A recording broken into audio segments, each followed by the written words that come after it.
Queerness is what fuels my creativity. With my transformer sisters close to my chest, I can think. Feminine energies circle around me, as the fluid in my ears makes the room spin me like in a romantic dance. As I dip down, inspiration strikes. Art's important to me because it's the foundation of everything, and without it, we wouldn't have anything else. It's a tool of resistance, it's a tool of creation, it's, how we just better learn about each other. I started making art when I was 6 months old because someone gave me a pencil and I liked it. And then I guess I kind of grew up with it and I turned out to be pretty good at it. I remember being 2 years old and people asking me, "Oh, what do you want to be when you grow up?" And I'd say, "I just want to be an artist. Doesn't matter what kind." I like to say that I'm a storyteller above everything else. I make things, I create things, I draw, I paint, I write, I make music.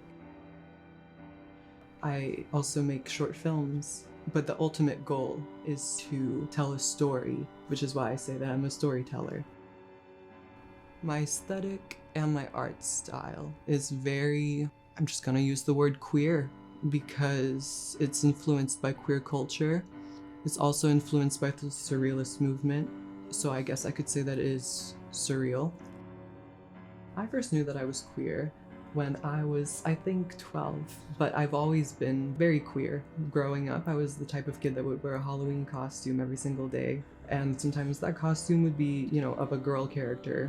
And then when I was 12, I was like, I think that maybe there's a term for this, and so I went with bisexual, and then I realized that maybe I'm non-binary, and that's just part of the journey to discovering that I am transgender. I have been disobeying gender roles from the day of my birth up until right now. My genitals don't define me. Yours don't define you. As a queer person, I like to explore queer topics, and one of the social issues is that there are a lot of things that are against queer people, and I think that by creating all these pieces of art that are inherently queer, it just allows people to see it and maybe learn to respect it more.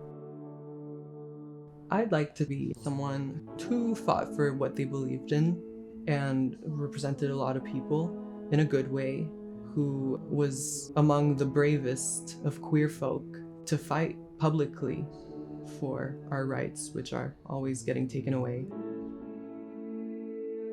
I am scared. I'm scared that I wouldn't get hired for my identity. I'm scared to speak because my voice might not match my appearance. There is such a rise in intolerance and hate, particularly towards the queer and trans communities these days. I've encountered homophobia, transphobia, every single phobia that is against queer people. And it's affected me in both a negative and a positive way, because with it came a lot of feelings that I needed to express and that I put into my art. But it also made me really, really sad, and it made my life a lot harder than it had to be. But I guess beautiful things came out of it, so I can't be too upset.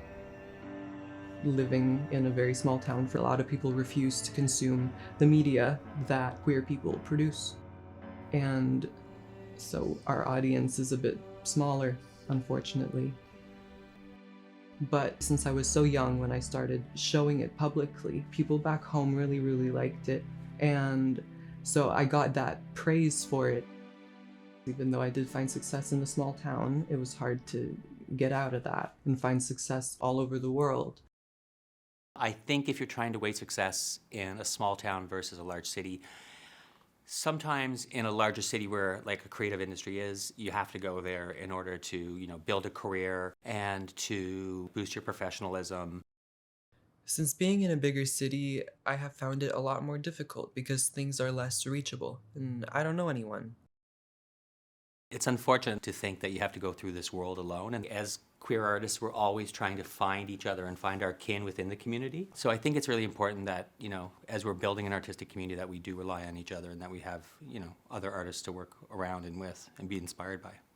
I'd like to tell queer people and queer artists that they are so cool and so awesome, and their community is so strong and amazing. And keep expressing yourself. It's important. Find the other outsiders and, the weirdos who are championing your work and, lean on them for support. We've been here for a long time and we're not leaving. We're progressing, and it's because of y'all. I'm so proud to be a part of it.